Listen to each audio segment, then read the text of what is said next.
যুদ্ধবিরতির মুখে দাঁড়িয়ে ইসরায়েল দিন দিন বিশ্বশত্রুতে পরিণত হচ্ছে। এক হাতে শান্তির প্রস্তাব, আরেক হাতে বোমার ট্রিগার। হামাস যখন বলছে আমরা যুদ্ধ থামাতে প্রস্তুত, তখন নেতানিয়াহুর সরকার সেটাকে শুনছে যুদ্ধ চালিয়ে যাওয়ার আরও বড় অজুহাত হিসেবে।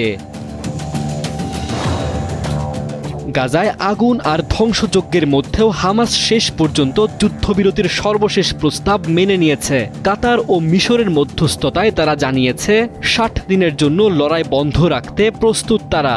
এর মধ্যে গাজায় ঢুকবে মানবিক সহায়তা, সেনারা সরে যাবে কিছুটা দূরে, আর ধীরে ধীরে মুক্তি পাবে জিম্মি ও বন্দিরা। প্রথম ধাপে মুক্তি পাবে ৫০ ইসরায়েলির অর্ধেক, বিনিময়ে মুক্তি পাবে ফিলিস্তিনি বন্দিরা।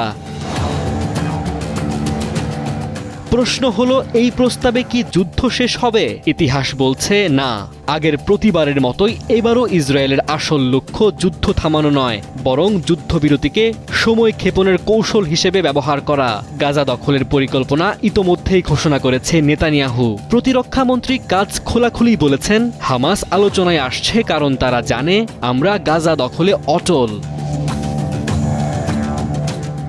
ইসরায়েলের উগ্র কট্টর ডানপন্থী অর্থমন্ত্রী বেজালেল স্মোট্রিচ যে কোনো যুদ্ধবিরতি চুক্তির বিরোধিতা করেছেন। তার ভাষায়, হামাস নিজেদের ধ্বংস হতে দেখছে, এখন আংশিক চুক্তির মাধ্যমে বাঁচতে চাইছে। এ কারণেই আমাদের কোনো ছাড় দেওয়া উচিত নয়।